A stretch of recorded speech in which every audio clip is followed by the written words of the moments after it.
علماء کرام، میرے محترم بزرگوں، دوستوں اور بھائیوں، حالات کو مد نظر رکھتے ہوئے 10-12 منٹ کے لیے میں آپ کے یہاں اسٹیج پر اس وقت حاضر ہوں۔ اللہ تعالیٰ سے دعا ہے کہ اللہ تعالیٰ مجھے حق کہنے کی توفیق عطا فرمائے، ہم سب کو اللہ تعالیٰ حق سن کر حق کو قبول کرنے کی اور اس پر عمل کرنے کی توفیق عطا فرمائے۔ معزز علماء کرام سے گزارش ہے، میری گفتگو میں کوئی اگر خامی نظر آئے تو ضرور میری اصلاح فرما دیں۔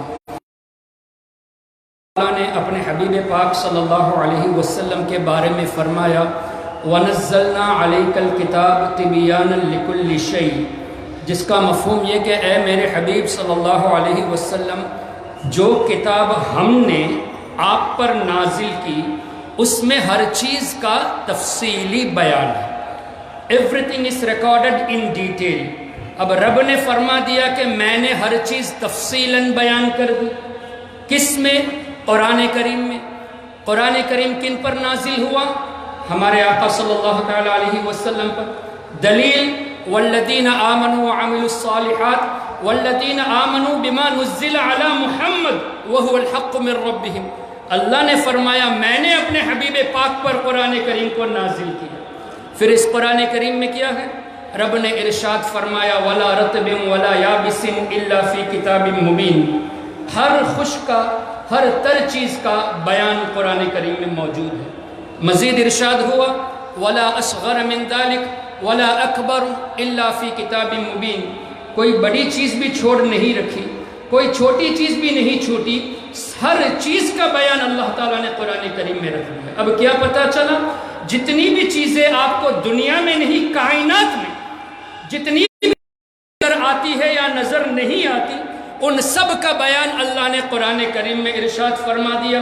اور اس قرآن کریم کے بارے میں رب نے خود فرمایا الرحمن علم القرآن، رحمان نے اپنے حبیب کو قرآن سکھایا۔ تو سکھانے والا اللہ تبارک و تعالیٰ کن کو؟ اپنے حبیب پاک صلی اللہ علیہ وسلم کو۔ پھر مزید رب نے فرمایا ثم ان علینا بیانہ، اے میرے حبیب اس قرآن کریم کی تشریح کرنا آپ کے لیے یہ ہمارے ذمہ کرم ہے، ہمارے ذمہ کرم ہے۔ So Allah has taken this responsibility by His mercy to teach the Quran in detail to His Habib صلی اللہ علیہ وسلم۔ جب اللہ نے تفصیلاً اپنے حبیب کو قرآن کریم سکھا دیا تو قرآن کریم میں ہر چیز کا بیان۔ اب اللہ نے اپنے حبیب کے بارے میں فرمایا کما ارسلنا فیکم رسولا منکم یتلو علیکم آیاتنا ویزکیکم۔ ایک جملہ تو یہ کہ اللہ فرماتا ہے میرا حبیب تمہیں پاک کرنے والا ہے، گناہوں سے پاک کرنے والا، کفر و نجاست سے پاک کرنے والا۔ ارے گناہوں سے پاک کرنا یہ دفع بلا ہے، کفر سے پاک کرنا یہ بھی دافع البلا ہے۔ رب نے فرمایا میرا حبیب دافع البلا ہے۔ لیکن آج وہابی حضور کو دافع البلا کہنے پر مشرک ہمیں کہتا ہے مطلب قرآن اس نے نہیں سمجھا۔ الحمدللہ علماء کرام کی غلامی میں ہم سنیوں نے قرآن کریم کو سمجھا ہے کہ ہمارے نبی دافع البلا قرآن کریم کی روشنی میں ہے۔ پھر اللہ نے فرمایا وَيُعَلِّمُكُمُ الْكِتَابِ، میرا حبیب تمہیں قرآن سکھانے والا ہے، والحکمہ، حکمت سکھانے والا، اور جو چیز تم نہیں جانتے وہ بھی میرا حبیب تمہیں سکھاتا ہے۔ اب مجھے بتائیے، ہم نہیں جانتے قبر کے اندر کیا ہو رہا ہے، ہمارے آقا نے بتایا، مطلب ہمارے آقا جانتے ہیں ایڈوانس میں کیا ہونے والا ہے۔ ہم نہیں جانتے قیامت میں کیا ہونے والا ہے، ہمارے آقا نے بتایا، تب پتہ چلا حدیث کی روشنی میں کہ ایسے ایسے واقعات ہوں گے۔ جنتی جنت میں کیا کرے گا، جہنمی جہنم میں کیا کرے گا۔ How did we get to know? Because our Nabi has foretold about this۔ ہمارے آقا نے یہ فرمایا، یہاں تک کہ تفسیر ابن کثیر میں حافظ ابن کثیر نے اولئک هم المؤمنون حقا اس آیت کریمہ کے تحت ایک روایت نقل کی جس میں حضرت حارث رضی اللہ عنہ سے حضور نے پوچھا کہ اے حارث کیف اصبحت، آج تم نے کیسی اپنی؟ حضرت حارث رضی اللہ عنہ نے فرمایا یا رسول اللہ اصبحت مؤمنا حقا، میں نے اس حال میں صبح کی کہ میں مکمل مومن ہوں۔ حضور نے فرمایا انظر ما تقول فما حقیقت ایمانک، اے حارث تمہارے ایمان کی حقیقت کیا ہے؟ حضرت حارث رضی اللہ عنہ نبی نہیں، نبی کے غلام ہیں۔ فرماتے ہیں یا رسول اللہ میں نے اپنے دن و رات کو اللہ کے لیے وقف کر دیا، میں نے اللہ تعالیٰ کے لیے ڈیووٹ کر یہ پوزیشن ہے یا رسول اللہ کہ اللہ کے عرش کو میں واضح طور سے دیکھ رہا ہوں، اور یا رسول اللہ جنتی جنت میں ٹہل رہے ہیں وہ بھی میں دیکھ رہا ہوں، اور یا رسول اللہ جہنمیوں کی آواز بھی میں سن رہا ہوں۔ میں آپ سے پوچھنا چاہتا ہوں، ہم نے جنت میں ابھی تک لوگ جنت میں گئے نہیں، لیکن حضور کے غلام کو اللہ نے ایسی طاقت دی حضور کے صدقے، جو آئندہ ہونے والا ہے اس وقت کی آواز اب سن رہے ہیں۔ جہنم میں لوگ بھی گئے نہیں، لیکن حضور کے غلام کی یہ شان کہ اب حضور کے سامنے فرماتے ہیں میں جہنمیوں کی آواز کو سن رہا ہوں۔ کیا کہنے جا رہا ہوں میں؟ یہ کہ جو ہم نہیں جانتے وہ سب حضور جانتے ہیں، اس لیے کہ خود فرمایا انی ارا ما لا ترون واسمع ما لا تسمعون، میں وہ دیکھتا ہوں جو تم نہیں دیکھتے، وہ سنتا ہوں جو تم نہیں سنتے۔ کیا پتا چلا؟ ہم اگر سائنس نہیں جانتے ہمارا قصور، ہم میتھمیٹکس نہیں جانتے ہمارا قصور، ہم ایسٹرونومی نہیں جانتے ہمارا قصور۔ اللہ نے فرمایا جو تم نہیں جانتے میرا نبی وہ جانتا ہے، سکھاتا بھی ہے۔ کیا پتا چلا؟ ہمارے آقا سائنس کے بھی عالم ہے، ہمارے آقا میتھمیٹکس کے بھی عالم ہے، ہمارے آقا ہر چیز کے عالم ہے، اور ایسے عالم کے دوسروں کو بھی عالم بناتے ہیں۔ اب مجھے بتائیے اس شان والے نبی کے تعلق سے جو تمام کائنات کو سکھانے والے ہیں، اللہ یہ کہے کہ وہ ان پڑھ ہے تو یہ کتنی بڑی جہالت ہوئی۔ کیا یہ قرآن پہ عمل کرنا ہوا؟ قرآن پہ عمل نہیں بلکہ قرآن کے خلاف جانا ہوا۔ رب فرماتا ہے میرا نبی تمہیں سکھانے والا ہے، تم کہتے ہو ان پڑھ ہے۔ ارے ان پڑھ کا مطلب تم نے یہ لیا کہ لکھنا پڑھنا نہیں جانتے، جبکہ قرآن کو تم نے مسکوٹ کیا، حدیث کو تم نے مسکوٹ کیا۔ بخاری شریف میں حضور نے خود فرمایا، خود اپنے ہاتھوں سے لکھا، حدیث موجود ہے وَكَتَبَ، حضور علیہ السلام نے حدیبیہ کے ایگریمنٹ میں خود اپنے ہاتھ سے رسول اللہ کو مٹایا، اور وَكَتَبَ خود اپنے ہاتھ سے عبداللہ کا لفظ لکھا، بخاری شریف میں موجود ہے۔ کیا پتا چلا؟ وہاں بھی بخاری پڑھتا ضرور ہے لیکن لوگوں کو گمراہ کرنے کے لیے پڑھتا ہے، قرآن پڑھتا ضرور ہے لوگوں کو گمراہ کرنے کے لیے پڑھتا ہے۔ آئندہ اگر آپ نے کسی سے یہ سنا کہ حضور معاذ اللہ ان پڑھ ہے، حضور نہیں جانتے لکھنا پڑھنا، تو آپ کو جواب دینا ہے یہ تو قرآن کی روشنی کے خلاف ہوا، اس لیے کہ رب فرماتا ہے جو تم نہیں جانتے وہ سکھانے والا۔ ہم اگر لکھنا نہیں جانتے تو حضور لکھنا بھی سکھاتے ہیں، ہم اگر پڑھنا نہیں جانتے تو حضور پڑھنا بھی سکھاتے ہیں۔ اس لیے ہمیں کسی وہابی ملا کی بات نہیں سننی، ہمیں اپنے رب کی بات سننی ہے۔ آپ کے بنگلہ دیش میں ہو یا دنیا کے کسی خطے میں کوئی بھی نجدی ہو، اگر میرے آقا، آپ کے آقا، کائنات کے آقا کی شان میں اس طرح کا الفاظ امی کے ترجمے کو لے کر کہے تو سمجھ لینا وہ گستاخی کر رہا ہے۔ امی کا مطلب ہرگز یہ نہیں کہ حضور ان پڑھ ہے، ارے امی کا مطلب یہ ہے کہ اللہ کے سوا کسی سے نہیں پڑھے۔ اللہ کو یہ کب منظور تھا کہ کوئی یہ کہے کہ جس نبی کا تم کلمہ پڑھتے ہو وہ میرا شاگرد ہے؟ اللہ کو یہ منظور نہیں، اس لیے اللہ نے اپنے حبیب کو لوگوں سے پاک و صاف رکھا تاکہ کوئی یہ نہ کہے کہ تم میرے شاگرد ہو۔ سب کچھ اللہ نے سکھایا، ایسا سکھایا کہ خود رب نے فرمایا اے حبیب ہم نے آپ کو قرآن کریم سکھایا جس میں ہر چیز کا بیان۔ اگر وقت ہو تو 1 منٹ میں اعلیٰ حضرت کا شعر بھی پیش کر دوں۔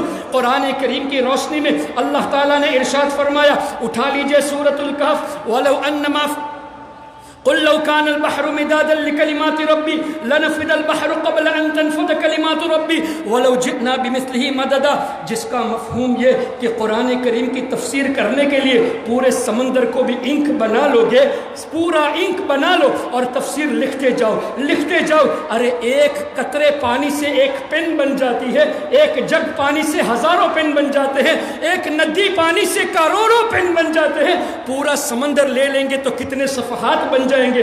رب نے فرمایا یہ سمندر ختم ہو جائے ایک اور اس کی طرح سمندر لے لو، اب قرآن کی تفسیر لکھو، سب ختم ہو جائے گا، قرآن کی تفسیر ختم نہیں ہوگی۔ پھر سورہ لقمان میں رب نے فرمایا وَلَوْ أَنَّ مَا فِي الْأَرْضِ مِنْ شَجَرَةٍ أَقْلَامٍ وَالْبَحْرُ يَمُدُّ مِنْ بَعْدِهِ سَبْعَةُ أَبْحُرٍ۔ آپ کے بنگلہ دیش میں کتنے درخت ہیں، آپ کے چٹاگنگ میں کتنے درخت ہیں؟ رب نے بنگلہ دیش کی بات نہیں کی، وَلَوْ أَنَّ مَا فِي الْأَرْضِ، پوری زمین میں جتنے درخت ہیں ان سب کو یوز کر کے قلم بنا لو اور پورے سمندر کو انک بنا لو، اب قرآن کی تفسیر لکھو، سب ختم ہو جائیں گے، قرآن کی تفسیر ختم نہیں ہوگی، سمندر ختم ہو گیا، ایک اور لے لو، مزید 7 سمندر لے لو یہ بھی ختم ہو جائیں گے، سب ختم ہو جائیں گے، لیکن قرآن کی تفسیر ختم نہیں ہوگی۔ اس قرآن کو رب نے اپنے حبیب کو سکھایا۔ کیا پتہ چلا؟ میرے اور آپ کے نبی کے علم کو لکھنے کے لیے زمین کے تمام درخت کو بھی یوز کر لو گے، پورے سمندر کو بھی یوز کر لو گے، مزید 7 سمندر بھی یوز کر لو گے، سب ختم ہو جائیں گے، نبی کے علم کو ختم نہیں کر سکتے۔ ارے ہمارے آقا کے ایک کوالٹی، ایک وصف کو ہم جب ختم نہیں کر پاتے تو آقا کی پوری شان کب بیان کر سکتے ہیں؟ تبھی تو سیدنا امام بوصیری رضی اللہ تعالیٰ عنہ نے فرمایا فَإِنَّ فَضْلَ رَسُولِ اللَّهِ لَيْسَ لَهُ حَدٌّ، اللہ کے رسول کے فضائل و کمالات اتنے ہیں کہ جس کی کوئی حد ہی نہیں۔ پوری دنیا کے لوگ، فرشتے بھی مل کر حضور کی تعریف کریں تو سب کی زبانیں سوکھ جائے گی، سرکار کی تعریف کوئی کما حقہ ادا نہیں کر سکتا۔ اسی طرح فرمایا گیا یا صاحب الجمال ویا سید البشر من وجهك المنیر لقد نور القمر لا يمكن الثنا كما كان حقه۔ کیوں؟ بعد از خدا بزرگ توئی، قصہ مختصر اور اعلیٰ حضرت امام اہل سنت مجدد دین و ملت امام شاہ احمد رضا خان فاضل بریلوی رحمۃ اللہ علیہ فرماتے ہیں یا رسول اللہ میں آپ کی شان کن کن الفاظوں سے بیان کروں؟ سرور کہوں کہ مالک کہوں، سرور کہوں کہ مالک و مولا کہوں تجھے، باغ خلیل کا گل زیبا کہوں تجھے؟ یا رسول اللہ تیرے تو وصف، آپ کی جو کوالٹیز ہیں، آپ کے جو ایٹریبیوٹس ہیں، یہ ختم ہونے کے عیب سے بھی پاک ہے۔ جب ختم ہونے کے عیب سے پاک ہے تو حیران ہوں میرے شاہ میں کیا کیا کہوں تجھے؟ اور نتیجہ بتا دیا، لیکن رضا نے ختم سخن اس پہ کر دیا، خالق کا بندہ خلق کا آقا کہوں تجھے۔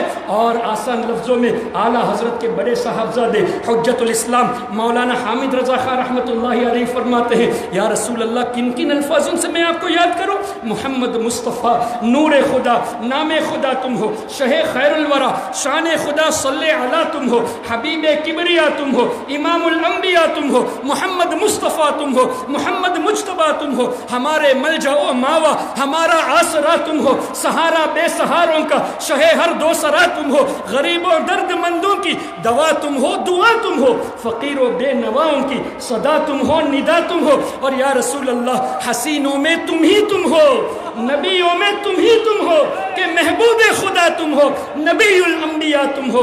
حجت الاسلام فرماتے ہیں یا رسول اللہ اور کن کن الفاظ سے یاد کروں؟ لیکن یا رسول اللہ آپ کو نہ میں خدا کہہ سکتا ہوں نہ خدا سے جدا کہہ سکتا ہوں، تب کیا کہا جائے؟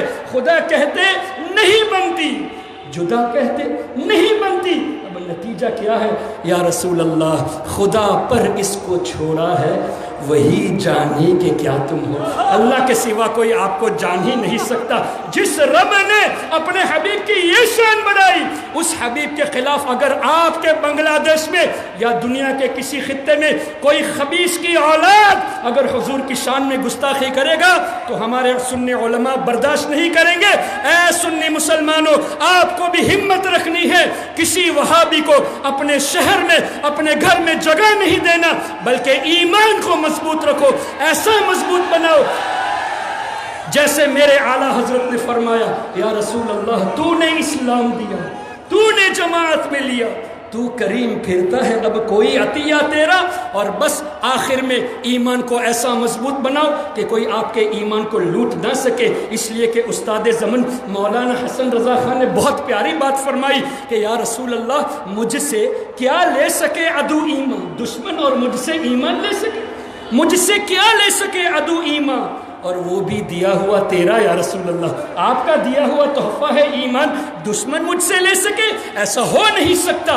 ایسا ایمان مضبوط رکھو، انشاءاللہ دنیا میں بھی کامیاب رہیں گے، قبر میں بھی حضور کی جلوہ گری سے ہماری قبر بھی روشن رہے گی، اور انشاءاللہ جس طرح حضور کی غلامی میں ہم دنیا میں ہیں، جنت میں بھی اللہ تعالی ہمیں حضور کا خادم بنا کر رکھے۔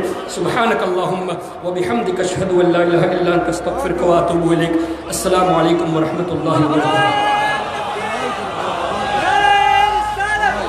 নারে গৌসিয়া, আলে সুন্নাত ওয়াল জামাত, আলে সুন্নাত সম্মেলন সংস্থা ওয়াইসি বাংলাদেশ। এখন আপনাদের সামনে